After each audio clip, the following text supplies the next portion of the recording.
जय Hind. Exam try Krishna YouTube channel में आपका स्वागत है।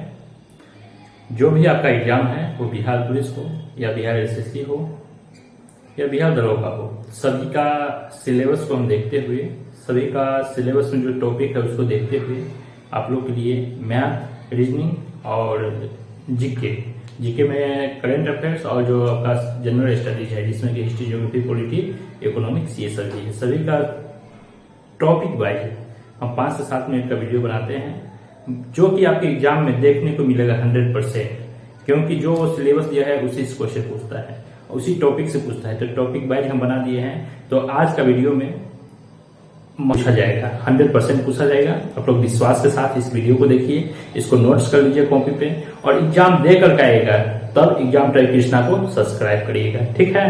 इतना यदि विश्वास हो तब अभी कर लीजिए, नहीं विश्वास है तो एग्जाम देने के बाद सब्सक्राइब करिएगा, तो ठीक है। सभी लोग अच्छा से फर्स्ट अनुच्छेद कहता है, फर्स्ट आर्टिकल कहता है कि भारत राज्यों का संघ है। अनुच्छेद फर्स्ट में यह दिया गया है कि भारत राज्यों का संघ है। हमारे संविधान में कहीं भी देश विदेश का बात नहीं किया गया है, संघ का बात किया गया है, ये भी ध्यान रखिएगा। भारत राज्यों का संघ है, अनुच्छेद 1 में कहा गया है। सेकेंड अनुच्छेद देखते हैं। सेकेंड और थर्ड जो है एक दूसरे से मिलता जुलता है, तो याद रखिएगा। सेकेंड जो अनुच्छेद है, नए राज्यों का प्रवेश या स्थापना, जो नया राज्य प्रवेश होगा भारत में या उसका स्थापना होगा, वो है सेकेंड अनुच्छेद में, अनुच्छेद 2 में है। तीसरा अनुच्छेद में है नए राज्य, जो नया राज्य हम बनाएंगे, यह है कि प्रवेश करेंगे 2 में, और तीसरा है नया राज्य बनाएंगे या उसके नाम में परिवर्तन करेंगे, वो है 3 में। जैसे कि बिहार से अलग होकर कोई और राज्य बन जाए, उसको हम रखेंगे 3 में। जैसे कि दूसरा देश चाइना से कोई हिस्सा काट करके हम अपना मिला देंगे, वो अनुच्छेद 2 में। तो ये चीज ध्यान रखिएगा। कोई भी चीज को प्रवेश करवाना है अपने देश में या उसका स्थापना करना है तो अनुच्छेद 2 लागू करेंगे।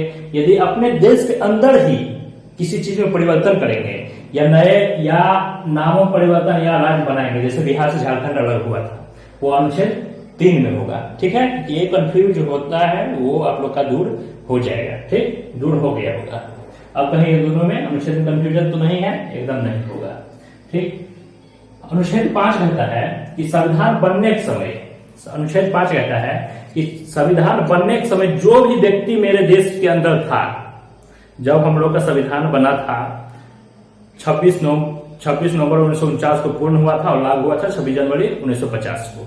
तो जब हम लोग का संविधान बना था उस समय जितने भी लोग हमारे देश में थे सभी भारत के नागरिक होंगे। कौन सा अनुच्छेद कहता है? 5 कहता है सभी व्यक्ति भारत के नागरिक हो गए जिनका जन्म हमारे संविधान लागू होने तक भारत में हो गया है, ठीक है। देखिए अब अनुच्छेद 5 हो गया। उसके बाद इंपोर्टेंट अनुच्छेद आप लोग के लिए 53 है। वैसे 52 में राष्ट्रपति दिया गया है, राष्ट्रपति शब्द 52 में दिया गया है। राष्ट्रपति काज क्या है, ये सभी मतलब राष्ट्रपति अनुच्छेद 52 में है। इसे यदि पूछेगा राष्ट्रपति किस अनुच्छेद में है तो 52 में। उसका कार्य प्रणाली 55, 56, 57, 58 सभी चीज दिया गया, वो बाद में पढ़ाएंगे, लेकिन जो इंपोर्टेंट है वो पढ़ा रहे हैं। तो संघ की कार्यपालिका शक्ति राष्ट्रपति में निहित होगा। किस अनुच्छेद में कहा गया है? संघ की जितना भी कार्यपालिका शक्ति है सभी राष्ट्रपति में निहित होगा, अनुच्छेद 53 में कहा गया है, याद रखिएगा। ये संघ कार्यपालिका डायरेक्ट एग्जाम में देखने को मिलेगा, संघ कार्यपालिका शक्ति राष्ट्रपति में निहित होगा। किस अनुच्छेद में है? ये 53 में है, ठीक है। कन्फर्म, कंफ्यूजन दूर है। 64 है उपराष्ट्रपति, राज्यसभा जो हमारे होते हैं, राज्यसभा के सभापति होंगे। उपराष्ट्रपति राज्यसभा के पदेन सभापति होंगे, यानी कि राज्यसभा का अध्यक्ष कौन होता है? उपराष्ट्रपति होता है। ये किस आर्टिकल में दिया है? 64। और अनुच्छेद 63 क्या कहता है? उपराष्ट्रपति का अपना सभी चीज का प्रयोग किया है। अनुच्छेद 63 के तहत कोई भी लोग उपराष्ट्रपति बनते हैं, उसका चर्चा दिया गया है। लेकिन 64 में कहा गया है उपराष्ट्रपति राज्यसभा के पद सभापति होंगे, ये ध्यान रखना है। 74 है, उसके बाद हम लोग उठाए हैं अनुच्छेद 74 क्योंकि ये भी इम्पोर्टेंट है कि एक मंत्री परिषद होगी। 74 अनुच्छेद 74 कह रहा है कि एक मंत्री परिषद होगा जिसका मुख्य शीर्षक प्रधानमंत्री होगा। प्रधानमंत्री के ही कहने पर, प्रधानमंत्री के हेल्प के लिए बहुत सारे सचिव होंगे, बहुत सारे मंत्री होंगे, लेकिन अनुच्छेद 74 के तहत क्या है? एक प्रधानमंत्री होगा जिसका सबसे श्रेष्ठ, एक अनुच्छेद 74 कहता है एक मंत्री परिषद होगा जिसका शीर्ष क्या होगा, प्रधानमंत्री होगा।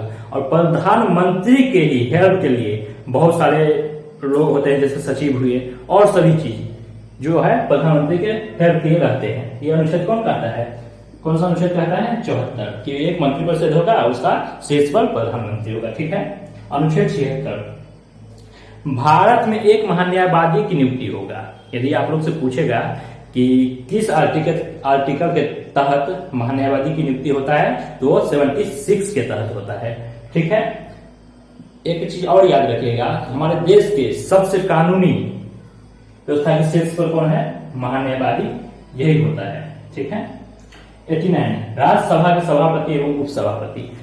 89 कहता है कि हमारे राज्यसभा के सभापति एवं उपसभापति का विचार इसी में कहा गया है। 89 ये 2 बार से हम देखे हैं, दरोगा में पूछा था कि राज्यसभा के सभापति एवं उपसभापति का बात किस अनुच्छेद में कहा गया है, तो ये 89 में कहा गया है। ठीक है।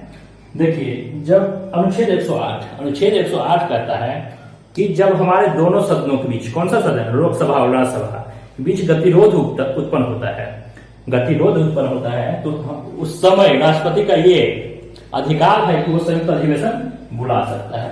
क्वेश्चन ये भी पूछेगा एग्जाम में कि संयुक्त अधिवेशन कौन बुलाता है, तो राष्ट्रपति बुलाता है। यदि उसी क्वेश्चन को बढ़िया से बनाएगा ये दरोगा मेंस में, या मानिए कि जैसे बीपीएससी के पीटी या मेंस में तो सब्जेक्टिव पूछता है, उसमें भी काम दे देगा। संयुक्त अधिवेशन कौन बुलाता है, राष्ट्रपति बुलाता है। संयुक्त अधिवेशन कब बुलाया जाता है, जब दोनों सदनों के बीच मतभेद हो जाता है, तब संयुक्त अधिवेशन बुलाया जाता है। तो ठीक है, संयुक्त अधिवेशन किस अनुच्छेद में है, 108 में है। चलिए, इतना तक हम लोग देख लिए।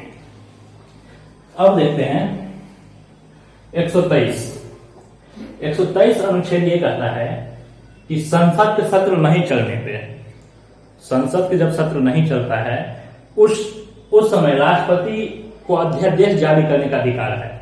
वो किस अनुच्छेद में है, 123 में। सिंपल, ये भी यदि वनडे एग्जाम में पूछ लेगा क्वेश्चन कि राष्ट्रपति अध्यादेश किस अनुच्छेद के तहत जारी करता है, तो वो 1, 2, 3 याद रखिए, 1, 2, 3 123 के तहत राष्ट्रपति अध्यादेश जारी करता है। कब करते हैं, जब संसद का सत्र नहीं चलता है तब।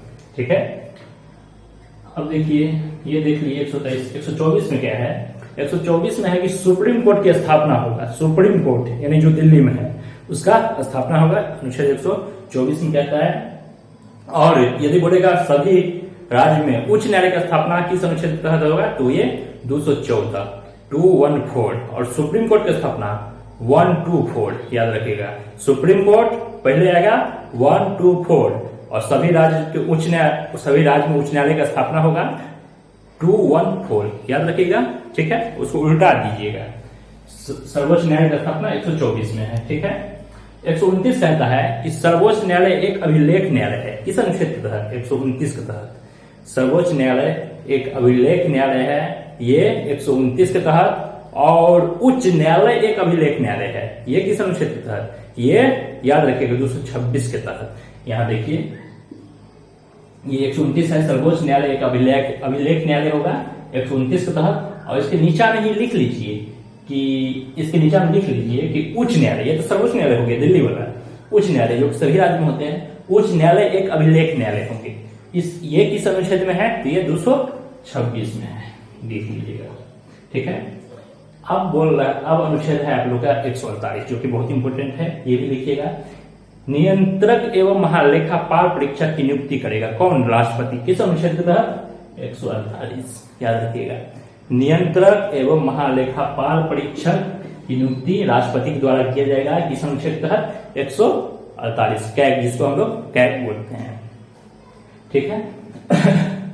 169 विधान परिषद ये राज्य में होता है, जो कि बिहार में भी है। बिहार में विधान परिषद के कितने सीटों की संख्या है, कमेंट बॉक्स में बताइएगा। ठीक है। और विधानसभा 170 अनुच्छेद याद रखिएगा। देखिए, अनुच्छेद 213 अध्यादेश जारी करता है। अनुच्छेद 213 के तहत 1, 2, 3 के तहत कौन अध्यादेश जारी कर रहा था, 1, 2, 3 के तहत कौन अध्यादेश जारी कर रहा था, राष्ट्रपति। और उसका उल्टा कर दीजिए, 2, 1, 3 के तहत कौन जारी करता है, कौन करेगा, राज्यपाल करेगा, राज्यपाल करेगा। 213 के तहत राज्यपाल अध्यादेश जारी करेगा और 123 के तहत राष्ट्रपति अध्यादेश जारी करेगा। ठीक है, और यहाँ भी वही याद रखिएगा, जब विधानमंडल का गतिरोध चलता हो तो उस समय अध्यादेश जारी करने का अधिकार राज्यपाल के पास हो राज्य में। ठीक है, 214 ये तो बताइए दिए उच्च न्यायालय ऊपरे ही बता दिए थे। 110 है धन विधेयक, जो कि यहाँ छूट गया था इसलिए यहाँ बता देते हैं। कोई व्यक्ति धन विधेयक है या नहीं, ये किस अनुच्छेद कौन बताता है, यह राष्ट्रपति के पावर है।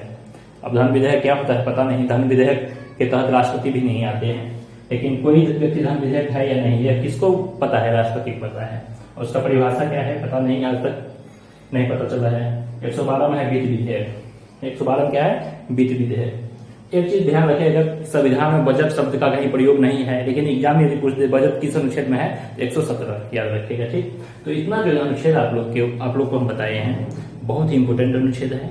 आप पढ़ ले जाए एग्जाम में डायरेक्ट, जो भी आपका एग्जाम होने वाला है, बिहार SSC हो, बिहार दरोगा हो या कांस्टेबल का हो, सभी में अनुच्छेद 1 ना 21 ये 10 अनुच्छेद है, 10-15 है, इसमें से एक देखने को मिलेगा। तो सभी लोग सब्सक्राइब करिए, लाइक करिए और शेयर कर लीजिए। और याद रखिएगा कि जो आपका सिलेबस है उससे हटकर एक भी क्वेश्चन नहीं रहेगा, ये मेरा वादा है। थोड़ा हम मेहनत करते हैं तो आप लोग भी मेहनत करिए, कुछ होगा एक बार दवा देने में। धन्यवाद।